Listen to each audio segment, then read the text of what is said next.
하나님 말씀 함께 보겠습니다. 베드로전서 1장 14절 15절입니다. 주보에는 13절부터 나와 있는데요. 14절 15절 두 절입니다. 우리 같이 한 목소리로 자리에서 일어나셔서 봉독하시겠습니다. 너희가 순종 따르던 너희 사욕을 본받지 말고 오직 너희를 부르신 거룩한 이처럼 너희도 모든 행실에 거룩한 자가 되라. 아멘. 앉으십시오.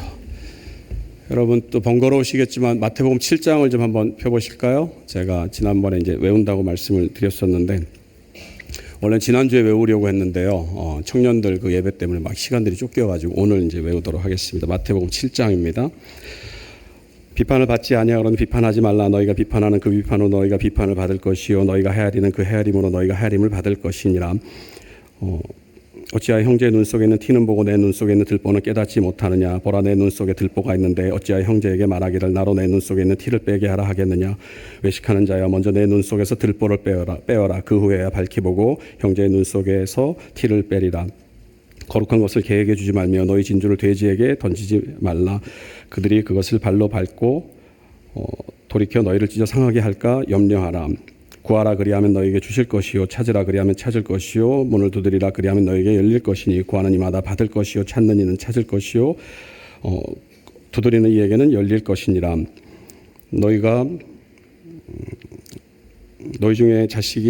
중에 누가 아들이 떡을 달라 하는데 돌을 주며 생선을 달라는데 뱀을 줄 사람이 있겠느냐. 너희가 악한 자라도 좋은 것으로 자식에게 줄 알거든 하물며 하늘에 계신 너희 아버지께서 구하는 자에게 좋은 것으로 주시지 않겠느냐. 그러므로 무엇이든지 남에게 대접을 받고자 하는 대로 너희도 남을 대접하라. 이것이 율법이요 선지자니라. 좁은 문으로 들어가라. 멸망으로 인도하는 문은 크고 그 길이 넓어 그리로 들어가는 자가 많고 영생으로 인도하는 문은 좁고 길이 협착하여 찾는 자가 적음이라. 거짓 선지자를 삼가라. 양의 옷을 입고 너희에게 나오나 속에는 노략질하는 일이라. 그들의 열매로 그들을 알지니 가시나무에서 포도를 또는 엉겅퀴에서 무화과를 따겠느냐. 이와 같이 좋은 나무마다 아름다운 열매를 맺고 못된 나무가 나쁜 열매를 맺나니 좋은 나무가 나쁜 열매를 맺을 수 없고 못된 나무가 아름다운 열매를 맺을 수 없느니라. 아름다운 열매를 맺지 아니하는 나무마다 찍혀 불에 던져지느니라. 이러므로 그들의 열매로 그들을 알리라. 나더러 주여 주여 하는 자마다 다 천국에 들어갈 것이 아니요 다만 하늘에 계신 내 아버지의 뜻대로 행하는 자라야 들어가리라. 그날에 많은 사람이 나더러 이르되 주여 주여 우리가 주의 이름으로 선지자 노릇하며 주의 이름으로 귀신을 쫓아내며 주의 이름으로 많은 권능을 행하지 아니하였나이까 하리니 그때 내가 그들에게 밝히 말하되 내가 너희를 도무지 알지 못하니 불법을 행하는 자들아 내게서 떠나가라 하리라. 그러므로 누구든지 나의 이 말을 듣고 행하는 자는 그 집을 반석 위에 지은 지혜로운 사람 같으리니 비가 내리고 창수가 나고 바람이 불어 그 집에 부딪히되 무너지지 아니하나니 이는 주추를 반석 위에 놓은 까닭이요 나의 이 말을 듣고 행하지 아니하는 자는 그 집을 모래 위에 지은 어리석은 사람 같으리니 비가 내리고 창수가 나고 바람이 불어 그 집에 부딪힘에 무너져 그 무너짐이 심하니라. 예수께서 이 말씀을 마치심에 무리들이 그의 가르치심에 놀라니 이는 그 가르치시는 것이 권위 있는 자와 같고 그들의 서기관들과 같지 아니함일러라. 아멘. 박수는 치지 마시고요. 외웠죠? 틀린 데도 있는 것 같은데 안타깝게도 7장을 외우면서 5장 6장을 다 까먹어 버렸습니다. 그래서 앞으로 또 5장 6장을 또 다시 외워야 되겠다는. 그리고 한 가지 더 약속을 드리면 로마서 8장을 또 외울 계획입니다. 그래서 로마서 8장을 얼마나 걸릴지는 모르겠는데요. 그래서 제가 2월 말 정도에 이제 여러분께 약속을 했고 그래서 3개월하고 조금 시간이 더 걸렸습니다. 그리고 시간이 좀 많이 걸리고 뭐 이렇게 머리가 굳어서 잘 안 외워지는 것도 있는데요. 질문 하나 좀 드려볼까요, 여러분들? 성경 말씀을 외우는 게 좋은 일입니까, 나쁜 일입니까? 좋은 일이죠. 제가 이렇게 말씀을 외우니까 여러분 어떤 생각이 드나요? 그냥 마음속으로 대답하십시오. 그리고 끝으로 이것도 마음속으로 여러분도 이제 말씀을 외우시면 어떨까요? 라고 얘기를 하면 여러분 무슨 생각을 하시겠습니까? 시간이 지나고 뭐 이렇게 세월이 지나면은 이렇게 어떤 흐름들, 유행이라는 것들이 이렇게 자꾸 바뀌는 것 같습니다. 그러니까 예를 들면 이런 거죠. 여러분들 예전에 아마 이 자리에 계신 분들 뭐 한때는 나팔바지 입고 이렇게 막 이렇게 시내를 활보했던 아마 그런 추억을 가지고 계신 분들이 계실 텐데요. 지금은 뭐 그렇게 안 하고 나팔바지. 그러니까 그 어떤 흐름들이죠. 교회도 그런 흐름이 있는 것 같습니다. 과거에 제가 이제 겨울에 성탄절 이제 칸타타 할 때는요, 그러니까 막 드립다 외웠어요. 막 이렇게 성경 말씀 외우는 애들 쭉 세워놓고 막 외우는 거 시키고 이제 그런 거 했죠. 그래서 지금 그런 거 하면은 안 하죠, 아이들이. 그때는 시키면 시키는 대로 했고요. 드럼을 한 가지 좀 예를 들고 싶은데요. 여러분, 제가 초등학교 다닐 때만 해도 교회에서 드럼 치는 건 상상도 못할 일이었습니다. 그런데 지금은 교회에서 드럼 치는 게 아주 보편화되어 있고, 어떻게 보면은 교회에서 드럼이 없으면 찬양이 뭔가 좀 밍숭맹숭하다 뭐 이제 이런 말들을 할 정도로 이 드럼이 이제 교회의 어떤 그냥 한 부분이 이제 되어 버렸죠.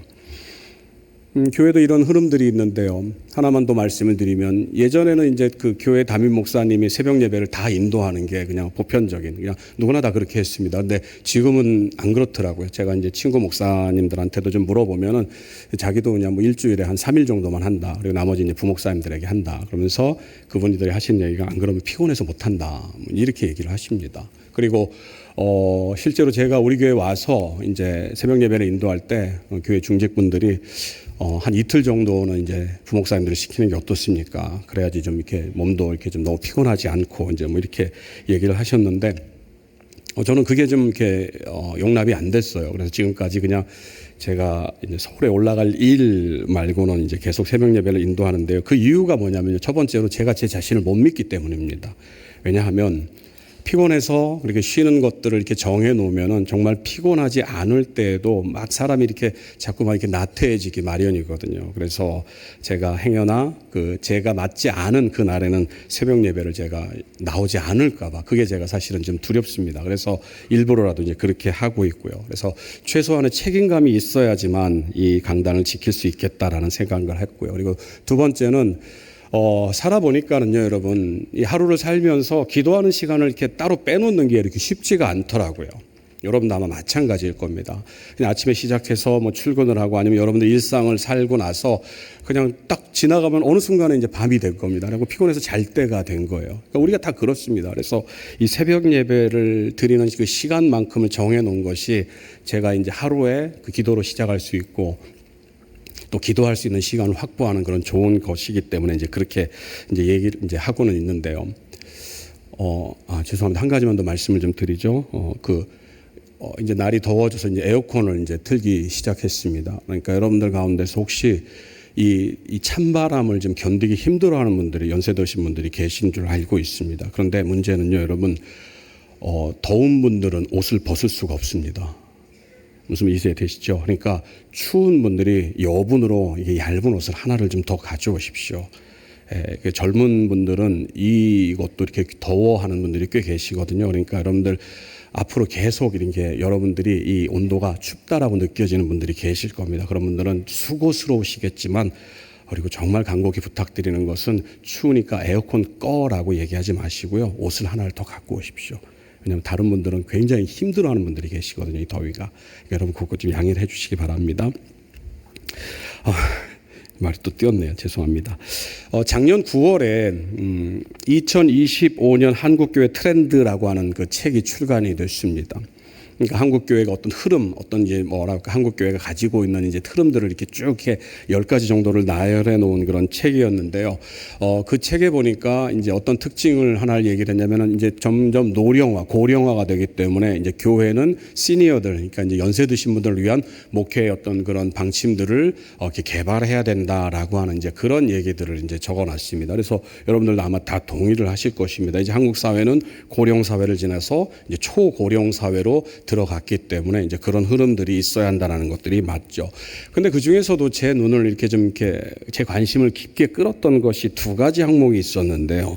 첫 번째는요, 유반젤리즘이라는 것입니다. 유반젤리즘. 그리고 또 하나는 이제 솔트리스 처치라고 하는 이제 그런 것인데요. 유반젤리즘은 이제 유는 앞에 있는 것은 이제 유튜브입니다. 유튜브에 이제 유자를 따온 거고요. 그리고 이 반젤리즘은 이반젤리즘, 복음이라고 하는 것을 이렇게, 그래서 유튜브 이반젤리즘을 합쳐서 유반젤리즘 이렇게 이제 얘기를 하죠. 그래서 굳이 해석을 하면 유튜브 복음 뭐 이렇게 될 겁니다. 그러니까 많은 사람들이 유튜브를 통해서 복음의 어떤 컨텐츠들을 받아들인다라고 하는 거죠. 아마 실제로 여러분들도 이렇게 유튜브 통해서 어떤 말씀을 듣거나 아니면 어떤 좋은 내용들, 설교의 어떤 그 짧은 그 쇼츠를 통해서 임팩트 있는 어떤 그런 말씀들을 접한 경우들이 많이 있으실 것입니다. 그리고 실제로 그 책에 보면은요, 그런 유튜브를 보는 기독교인들 대다수 약 93% 정도가 도움이 된다라고 하는 이런 응답을 했다고 합니다. 두 번째 트렌드는요, 솔트리스 처치입니다. 솔트리스 처치는 말 그대로 소금이 없는 교회다, 이렇게 얘기를 할 수가 있겠죠. 작년 6월부터 한 6개월 정도 이제 제자됨에 관한 설교를 제가 여러분과 함께 나눴는데요. 그때 8월에 이제 소금에 대한 설교를 여러분과 함께 나눴던 적이 있습니다. 그래서 교회, 특히 그리스도인들의 사명은 세상 속에서 소금의 역할, 빛의 역할을 감당해야 된다. 여러분들이 뭐 누누이 들어서 잘 알고 계시는 그런 말씀일 것입니다. 그런데 문제는 그 트렌드, 그 책에 있는 내용들을 보면 이제 교회는, 그리스도인들은 이 소금의 역할, 빛의 역할을 상실했다라고 얘기를 합니다. 그리고 그것이 그냥 단순히 어느 일부분의 문제가 아니라 이 교회의 어떤 트렌드, 흐름, 유행처럼 돼버렸다라고 얘기를 하고 있는 것입니다. 제가 볼 때 유반젤리즘이라고 하는 것과 이 솔트리스 처치는 서로 상호간에 밀접한 관계가 있는 것 같습니다. 왜냐하면 그것이 우리의 삶의 어떤 변화를 요구하지 않기 때문이죠. 그러니까 예를 들면 이런 겁니다. 여러분, 앞서 제가 말씀을 외우면서 이제 여러분들도 말씀을 좀 외우는 게 어떨까요? 라고 얘기를 하지는 않았지만 제 마음은 어떻겠습니까, 여러분? 여러분들도 그런 마음을 좀 가졌으면 하는 어떤 도전을 이렇게 주는 이제 그러한 것일 것입니다. 그리고 여러분들은 이제 계속해서 말씀을 외우는 저를 보게 될 것입니다. 그런데요, 유반젤리즘, 그런 어떤 유튜브에서 나오는 것들은 피드백이 없습니다. 그러니까 여러분이 어떤 것을 하든 그냥 일방적으로 선포되어지고 여러분이 그것을 받건 받지 않건 또 설령 받았다 하더라도 그 다음에 그것을 점검할 수 있는 사람은 아무것도 없습니다. 그러니까 누군가가 여러분에게 그때 은혜 받았으면 어떻게 하실 겁니까? 라고 물어보는 일들이 전혀 없다라고 하는 것이죠. 그리고 그런 일들이 반복되면서 그냥 단순한 어떤 그런 임팩트, 단순한 어떤 그런 영향을 받는 그것으로 만족하면서 교회는 소금에 마칠 빛의 역할을 잃어버렸다라고 하는 것입니다. 제가 볼 때 이 두 가지 현상은, 이 두 가지 트렌드는 모두 다 세속화와 연관이 되어 있습니다. 세속화라고 하는 것은요, 이런 의미를 갖고 있습니다. 사회가, 그러니까 이 나라가, 이 세상이 종교적 가치와 어떤 제도에서 비종교적 가치와 세속적인 제도로 변해가는 과정이다, 이렇게 얘기를 합니다. 그냥 쉽게 얘기를 하면은요, 이제 교회의 얘기가, 그리스도인의 주장이 사회에 별 영향을 미치지 않는다라고 하는 것이죠. 물론 여전히 보이지 않는 곳에서 선한 영향력을 행사하는 사람들이, 그리스도인들이, 소금과 빛의 역할을 감당하는 분들이 많이 있습니다. 그런데 실제는요, 인정하고 싶지는 않지만 이 사회는 그러한 소금과 빛의 역할을 감당하는 사람들에게 관심을 갖기보다는 그렇지 못한 사람들에게 관심을 갖습니다. 왜요? 그게 뉴스가 되기 때문입니다.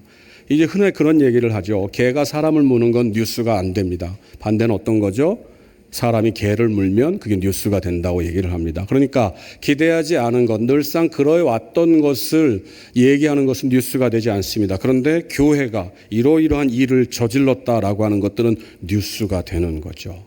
교회가 이러이러한 비리에 휘말렸다. 그게 뉴스가 되는 겁니다. 그래서 세상 사람들은 이제 교회를, 우리 사회를 이끌어갈, 그리스도인들을 우리 사회를 이끌어가는 그런 오피니언 리더로 여기는 것이 아니라 이 사람들이 도대체 이번엔 어떤 비리를 저질를까, 어떤 잘못을 저질를까에 더 관심을 가지고 있다라고 하는 것입니다. 그래서 이런 것들이 이제 트렌드가 되었죠. 그리고 말씀드린 것처럼 이런 일들이 이제 저와 여러분 가운데서도 어떤 보편적인 신앙생활의 모습이 되어버렸는지도 모르겠다라고 하는 것입니다. 너무 섣부른 결론인지도 모르겠습니다. 그 책에서도 그런 결론을 내렸는데요.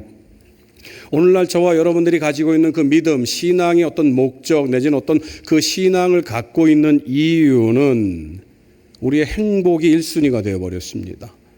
우리가 잘 알고 있는 마태복음 11장 28절의 말씀입니다. 우리 같이 한번 읽어볼까요? 마태복음 11장 28절입니다. 함께 읽습니다. 수고하고 무거운 짐진 자들아 다 내게로 오라. 내가 너희를 쉬게 하리라. 여러분, 이 세상이 얼마나 험악합니까? 이 세상 살기가 얼마나 힘겹습니까? 그런데 예수님이 힘겨워하는 저와 여러분들을 향해서 말씀하십니다. 수고하고 무거운 짐진 자들아 다 내게로 오라. 내가 너희를 쉬게 하리라. 그래서 예수님께 다가왔습니다. 그래서 우리의 모든 짐을 내려놓고 예수님 앞으로부터 예수님에게서 나오는 그런 평안을 쉼을 얻습니다. 그런데 어느 순간부터 그것이 우리 신앙생활의 믿음의 전부가 된 것처럼 우리 교회가 우리들이 바뀌어져 있다라고 하는 것입니다. 예수님 앞으로 나와서 우리의 수고한 모든 짐들을 내려놓는 것이 맞습니다. 그것이 복음이죠. 예수님께서 우리에게 선사하시는 하나님의 선물입니다. 그런데 문제는요, 성경 속에서 모든 위인들이 성경에 나와 있는 예수님을 만나서 자신의 수고한 모든 짐들을 내려놓은 그 사람들은 그 예수님 앞에서 머물러 그대로 있지 않았다라고 하는 것입니다. 그들이 고침을 받으면, 그들이 나음을 입으면, 그들이 평안을 입으면, 그들이 모든 짐을 내려놓게 되면 이제 그 평안을 얻은 그 힘으로 말미암아서 세상 가운데로 나갔다라고 하는 것입니다. 예수님 앞에서 쉼을 얻는 것이 얼마나 좋은지 사도 베드로는요, 예수님과 함께 변화산에 올라가게 됩니다. 그곳에서 예수님이 변화된 모습을 보고 그 영광이 얼마나 기가 막혔던지, 그 영광이 얼마나 좋았던지, 예수님 우리가 여기서 초막을 짓고 여기에 머물고 싶습니다라고 얘기를 합니다. 그 영광이, 그 기쁨이 너무나도 좋았던 것이죠. 근데 예수님은 뭐라고 얘기를 합니까? 다시 내려가자라고 말씀하십니다. 예수님으로 말미암아서 얻었던 그 영광, 평안, 그 모든 것들은 다시금 새 힘을 얻고 우리로 하여금 어디로 가게 하느냐? 바로 세상으로 가게 해야 된다는 것입니다. 그런데 이제 우리 교회는, 그리스도인들은 이 트렌드가 무슨 트렌드입니까? 세상의 가치관을 그대로 받아들였습니다. 그래서 믿음이 어디로 함몰되느냐? 바로 수고하고 무거운 짐진 자다 내가 너희를 쉬게 하리라고 하는 그 자리를 벗어나지 못하는 것입니다. 그리고 쉬는 그 자리에서 우리의 믿음은 무엇으로 증명되느냐? 바로 성공으로 우리의 믿음을 증명해야 하는 그 자리까지 가버렸다라고 하는 것입니다. 세상은 지금까지 모든 것들이, 세상이 원하는 것들은요, 올라가는 것입니다. 짓밟고 올라가는 것이고, 다른 사람들을 무시하고 계속해서 높은 자리로 올라가는 것이 세상의 가치관입니다. 그런데 이제 교회도 역시 우리의 믿음을 무엇으로 증명하느냐? 바로 내가 이러한 것을 이루었다라고 하는 것으로 증명하는 시대가 되었다라는 것입니다.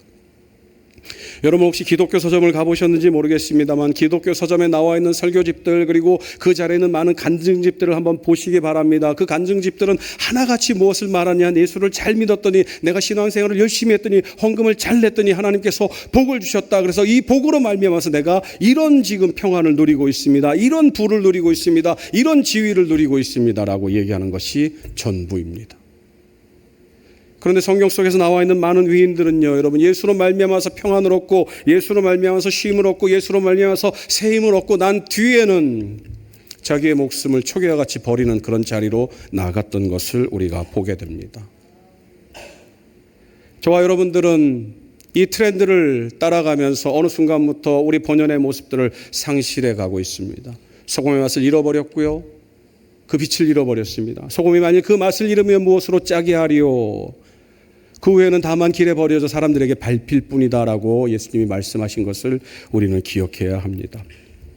그러면 과연 우리는 그 소금의 맛을, 이 사회적인 이 교회의 어떤 트렌드, 이렇게 세속화로 될 수밖에 없는 이 트렌드를 거스를 수 있는 방법은 무엇이 있을까? 오늘 우리가 읽은 베드로전서 1장에 있는 말씀이 바로 그 해답이 될 수 있을 것입니다.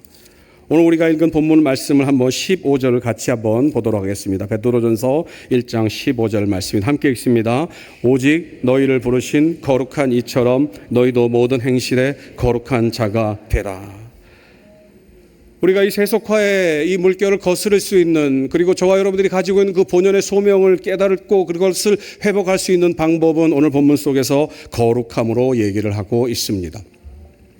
앞서 예수님께서 저와 여러분들을 부르셨다고 말씀을 드렸습니다. 수고하고 무거운 짐진 자들아 다 내게로 오라. 내가 너희를 쉬게 하리라. 그런데 그 예수님은 오늘 사도 베드로를 통해서 무엇이라고 얘기를 하느냐? 오직 너희를 부르신 그 부르신 사람, 그 부르신 분의 거룩함처럼 너희도 모든 행실에 거룩한 자가 되라. 예수님께서 쉬어라 라고, 내게로 와서 쉬어라, 쉼을 얻으라 라고 말씀하셨는데, 사도 베드로는 무엇을 얘기를 합니까? 내가 그 자리에 가서 쉼을 얻었더니 이제 그 다음부터 새로운 삶이 시작되는데 그것은 무엇인가? 바로 거룩함입니다 라고 하는 것을 저와 여러분들에게 얘기하고 있는 것입니다.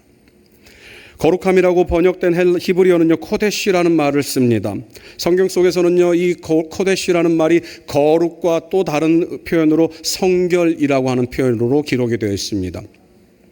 성결이라고 하는 말이 구약 성경 속에서 가장 많이 사용된 것은 제사장을 얘기를 할 때 성결이라는 말이 사용되었습니다.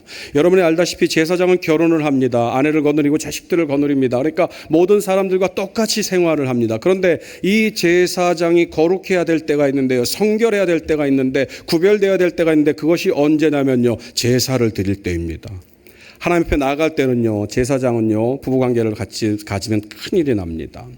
그리고 그 몸을 씻어야 됩니다. 그리고 그 일상생활에서 평소에 입던 옷을 다 버리고 오직 제사장만 입을 수 있는 그 옷을 입고 하나님 앞에 나아가야 됩니다. 이것이 무엇입니까? 이것이 바로 성결입니다. 이것이 바로 구별됨입니다. 그래서 거룩이라고 하는 오늘 이 본문 속에서 나와 있는 이 말이 의미하는 것은 하나님의 사람이라고 한다면 하나님의 사람으로서 구별됨이 있어야 한다는 것입니다. 그럼 그 구별됨은 어디서 구별됨이겠습니까? 바로 세상 속에서, 일상 속에서, 이 트렌드에서, 이 거짓된 가르침 속에서 구별되어야 한다라고 하는 것입니다. 저와 여러분들은 왜 구별되어야 합니까? 앞서 말씀드린 것처럼 하나님께서 베드로를 통해서 저와 여러분에게 말씀하시는데요, 이 구별됨은 단순히 베드로가 예수를 만나고 예수를 경험해 봤더니 이것이 우리의 목표가 되어야 되는구나, 이것이 우리의 삶의 어떤 지침이 되어야 되는구나 하는 그런 의미로 구별되어야 합니다라고 말한 것이 아닙니다. 사도 베드로가 말하고 있는 것은 무엇인가? 바로 이것이 하나님의 뜻이다라고 얘기를 합니다. 데살로니가전서 4장 3절 말씀입니다. 데살로니가전서 4장 3절은요, 이렇게 기록이 되어 있습니다. 하나님의 뜻은 이것이니 너희의 거룩함이라. 그러면서 거룩함에 대한 어떤 행실들, 구체적인 행동들을 얘기를 하고 있는데요, 바로 이것이 하나님의 명령이기 때문에 우리는 거룩해야 됩니다. 우리는 구별되어야 됩니다. 세상과 달라야 합니다. 오늘 본문을 통해서 사도 베드로는 그 거룩함, 하나님의 명령을 따르는 그 그리스도인, 구별되기를 원하는 그 그리스도인을 순종하는 자식이라고 표현을 하고 있습니다. 14절 말씀입니다. 제가 읽어드리죠. 너희가 순종하는 자식처럼 전에 알지 못할 때에 따르던 너희 사욕을 본받지 말고. 그리스도인은, 예수를 따르는 사람이라고 한다면 우리는 모두 다 말씀에, 하나님의 뜻에, 그리스도의 뜻에 순종을 해야 됩니다. 그리고 아버지 하나님의 뜻이 우리의 거룩함이기 때문에 우리는 그 말씀에 순종해야 됩니다. 그런데 이 순종하는 자식은 단지 그냥 부모에게 순종하는 그러한 이미지로 우리가 받아들이면 이 말씀을 그대로 이해할 수가 없습니다. 왜냐하면 저와 여러분들은 순종하지 않는 자식들이었기 때문입니다. 무슨 말이겠습니까? 여러분들 지금까지 살아오시면서 여러분들이 이제 자식을 키웠고 여러분들이 이제 그 부모가 돼서 아이들에게 순종을 요구하는, 순종을 지시하는 그런 나이가 되었습니다. 그런데 여러분이 그 순종을 요구받았던 그 어릴 때로 한번 돌아가 보죠. 여러분, 우리 잘 순종했습니까? 아니죠, 여러분들. 그런 분들이 있으면 제게 오시면 제가 커피를 한 잔 사드리도록 하겠습니다. 여러분, 우리는요, 본능적으로 부모의 말을 싫어하게 되어 있습니다. 그 이유는 모르겠습니다. 그런데 저도 그렇고 여러분들도 아마 비슷할 겁니다. 그리고 우리가 가끔 이렇게 듣는 얘기들이 있죠. 너도 똑같이 너 같은 자식 한번 낳아봐라. 그리고 여러분들은 지금 그 여러분 같은 자식들을 지금 키우고 있지 않습니까? 그러니까 이 오늘 본문에서 말하고 있는 그 순종하는 자식이라고 하는 것을 우리의 삶의 이미지로 받아들이면요, 우리는 이 거룩의 여지를 남겨두게 됩니다. 왜요? 우리는 연약한 아들이기 때문에, 연약한 딸이기 때문에 부모에게 순종하지 못했고, 그래서 이 순종하는 그런 아들, 자식으로 표현을 하게 되면 우리는 순종하지 못한 것들을 떠올리면서 그래, 우리는 어쩔 수 없지라고 하는 그런 여지를 남겨두게 된다는 거죠. 그런데 오늘 본문이 말하고 있는 그 순종하는 자식은 그렇게 우리의 여유를 이렇게 남겨두는, 여지를 남겨두는 그런 말씀이 아닙니다. 그 근거가 무엇이냐? 오늘 베드로전서 1장 2절에 그 근거가 나와 있습니다. 1장 2절을 한번 보기 바랍니다. 제가 읽어드리겠습니다. 곧 하나님 아버지의 미리 아심을 따라 성령이 거룩하게 하심으로 순종함과 예수 그리스도의 피 뿌림을 얻기 위하여 택하심을 받은 자들에게 편지하노니 은혜와 평강이 너희에게 더욱 많을지어다. 사도 베드로가 말하는 순종은요, 순종하는 자식은요, 반드시 그 아버지의 뜻을 따라야 한다는 의미를 담고 있습니다. 그러니까 반대로 얘기를 하면 순종하지 않으면 그 아버지의 자식이 아니다라는 얘기입니다. 방금 베드로전서 1장 2절을 읽었는데 여러분이 이 말씀을 쉽게 이렇게 받아들이기가 어려운 것으로 알고 있습니다. 현대인의 성경이 이 말을 좀 더 쉽게 우리에게 풀어줬는데요. 그 내용을 우리가 한번 보겠습니다. 같이 한번 읽을까요? 함께 읽습니다. 하나님 아버지께서는 미리 아신 대로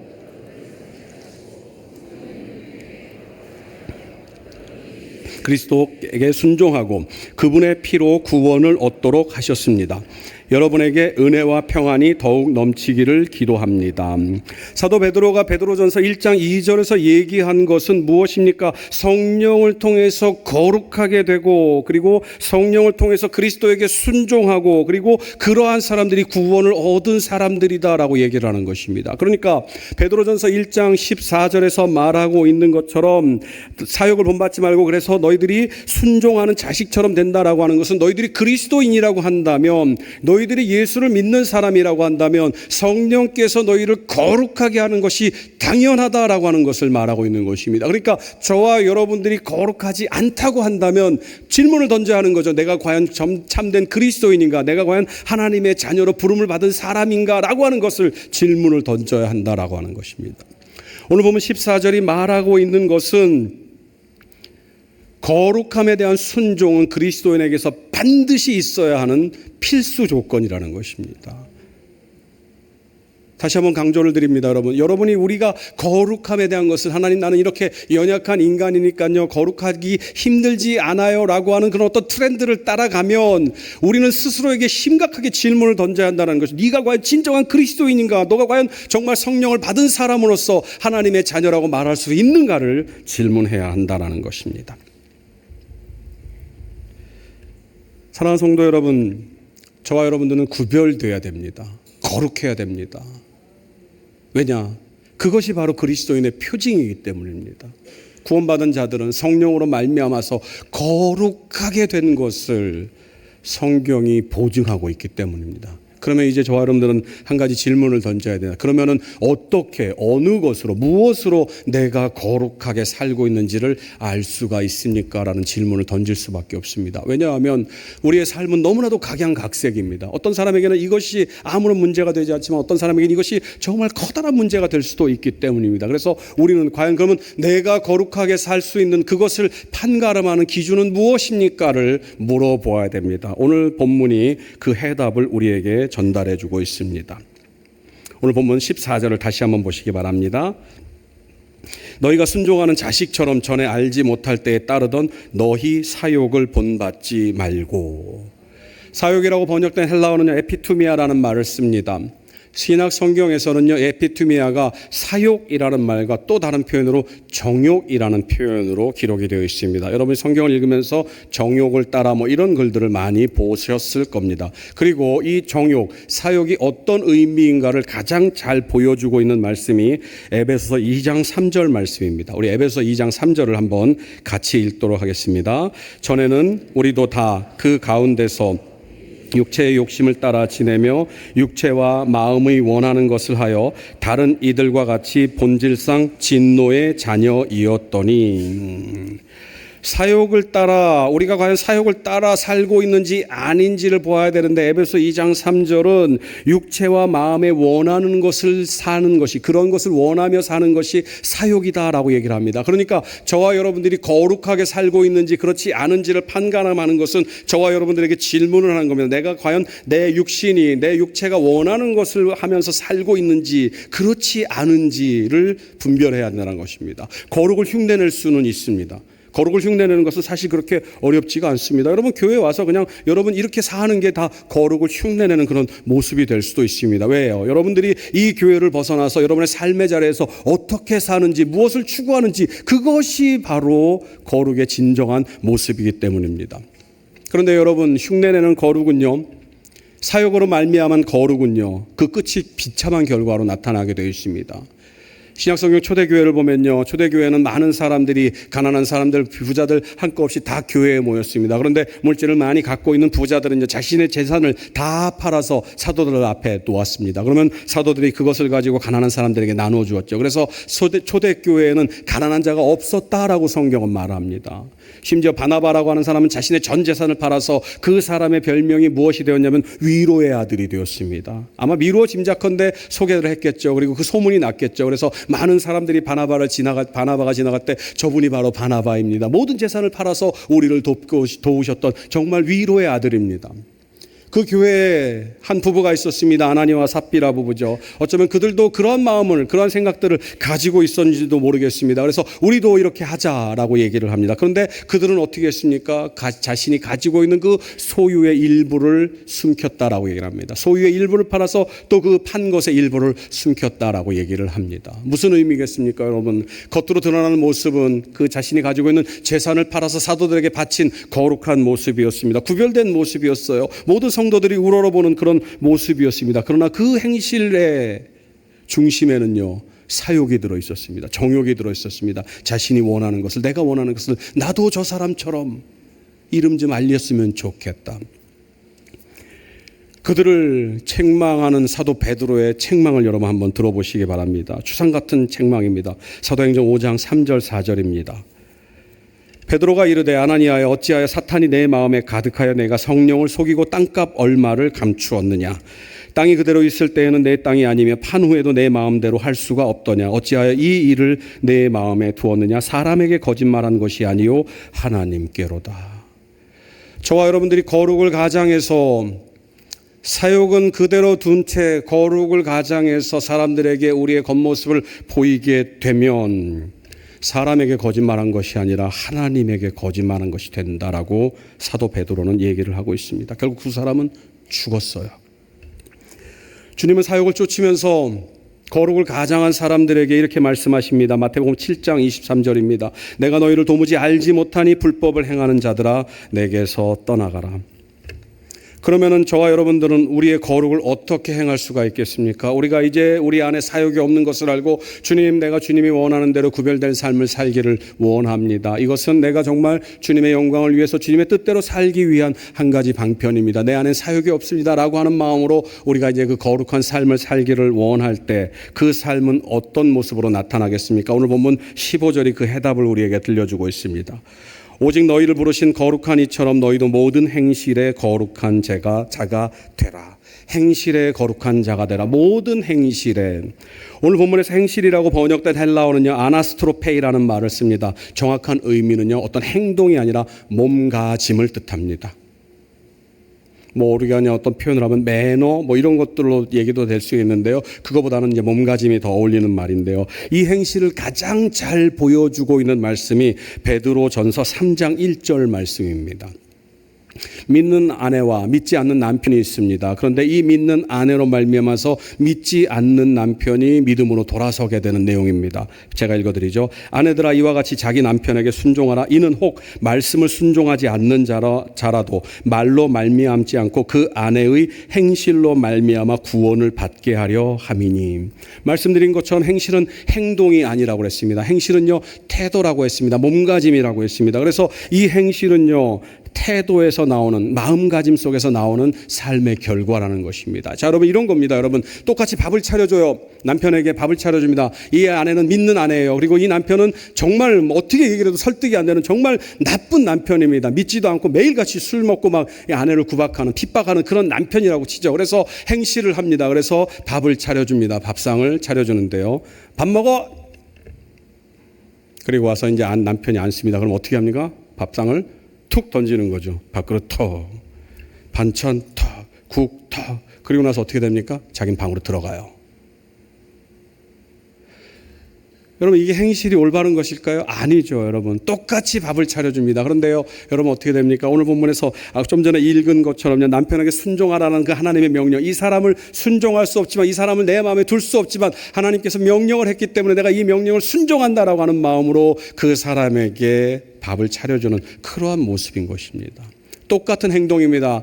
결과는 똑같아요. 남편이 밥을 먹고 들어가는 것입니다. 그런데요, 여러분, 그 똑같이 밥을 차려주고 밥을 먹는 건데 행동과 행실의 차이는 이렇게 구분이 됩니다. 그래서 여러분, 우리의 마음이, 저와 여러분의 마음이, 우리의 중심이 예수 그리스도를 닮고자 하는 그런 거룩한 열망으로 가득하다고 한다면요, 우리의 행동은 여전히 변함이 없을 수 있습니다. 그런데요, 우리의 행동을 움직이고 있는 그 우리의 태도들, 우리의 몸가짐들, 우리의 행실들이 바뀌게 된다는 것입니다.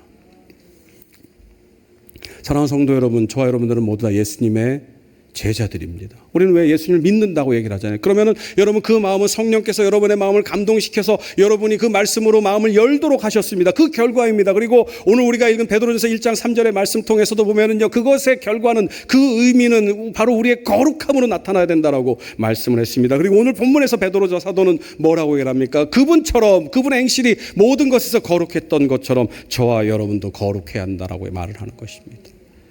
마틴 로이드 존스 목사님이 복음의 핵심이라는 책에서 이런 말을 썼습니다. 그리스도인으로서 우리들이 주장해야 하고 또한 알아야 하고 체험해야 하는 것은 어떤 일들을, 행동을 하고 안 하는 것들에 대한 일반적인 아이디어나 행위들이 아닙니다. 오직 하나님을 아는 것만이 우리의 목표가 되어야 합니다. 그 이외의 것은 모두 그리스도인의 목표 미달입니다. 그러니까 이 말을 좀 더 각색을 하면요, 우리들의 목표가 되어야 되는 것은요, 오직 예수 그리스도를 닮아가야 하는 것입니다. 그것 외에는요, 그리스도인으로서의 함량 미달이라고 하는 것입니다. 그러니까 그리스도를 닮아가고자 하는 그 갈망이 없는 우리의 거룩은요, 우리의 사욕을 쫓는, 우리의 정욕을 쫓는, 그리고 더 나아가서 하나님을 속이는 가식에 불과할 수밖에 없다라고 하는 것입니다. 사랑하는 성도 여러분, 오늘 베드로의 고백을 다시 한번 들어보시기 바랍니다. 오늘 보면 15절 말씀입니다. 우리 한번 같이 다시 한번 읽어보겠습니다. 오직 너희를 부르신 거룩한 이처럼 너희도 모든 행실에 거룩한 자가 되라. 사랑하는 성도 여러분, 저와 여러분의 인생 최고의 목표는 예수를 닮아가는 것이 되어야 됩니다. 이 세상 트렌드를 쫓지 마시기 바랍니다. 이 세상은요, 여러분, 올라가는 것이 성공이라고 얘기를 합니다. 그리고 올라가는 것이 하나님의 은혜라고 얘기를 합니다. 아니에요, 여러분, 아니에요.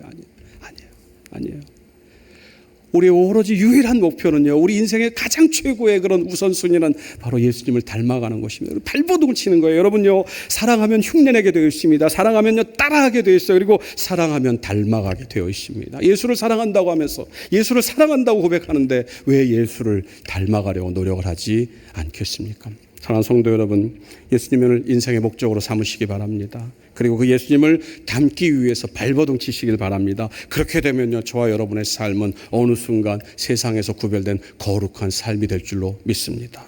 그리고 세상 사람들은 저와 여러분을 보면서, 그 거룩한 모습을 보면서, 그 거룩한 행실을 보면서 소금을 느끼고 빛을 경험하게 됨을 믿으시기 바랍니다. 함께 찬양 드리겠습니다. 이 시간 우리 다 같이 말씀을 생각하며 한 1분 정도 묵상 기도를 드리겠습니다. 하나님, 우리는 예수를 믿는 사람입니다. 예수를 닮기 원합니다. 우리의 모든 삶에서, 모든 행실에서 예수님만을 닮기를 원합니다. 그리하여서 세상의 트렌드를 쫓지 않고 소금과 빛의 역할을 감당하며 거룩을 이루어 나가는 우리 모두가 될 수 있게 인도하여 주옵소서. 이 시간 말씀을 생각하며 묵상으로 1분 정도 함께 기도하겠습니다. 사랑의 하나님, 감사합니다. 이 세상의 트렌드는, 이 세상의 흐름은 세상을 쫓아 살 것을 어쩌면 우리의 성공으로 또 그 믿음의 결과로 얘기하는 것인지도 모르겠습니다. 그러나 하나님, 우리는 그것이 옳지 않음을 알고 있습니다. 우리의 모든 인생의 최고의 목적은 예수 그리스도를 닮는 것임을 오늘 말씀을 통해서 생각해 보았으니, 사랑하는 우리 성도들이 예수를 닮게 하여 주시옵소서. 그리고 그 마음 가운데 예수를 닮고자 하는 그 열망을 허락하여 주시옵시고, 그 열망으로 나타나는 모든 삶의 행실들이 거룩할 수 있도록 인도하여 주시옵소서. 그래야 해서 세상에 구별된 삶을 통하여 세상 속에 빛과 소금으로 역할을 감당하는 우리 모두가 될 수 있도록 인도하여 주옵소서. 이제는 우리 주 예수 그리스도의 은혜와 하나님 아버지의 크신 사랑과 성령님의 감동, 감화, 충만하심이 예수를 닮아 그 모든 행실에서 거룩하기로 다짐하는 사랑하는 주의 종들, 주의 제자들 머리 위에 이제로부터 영원토록 함께 있을지이다. 아멘.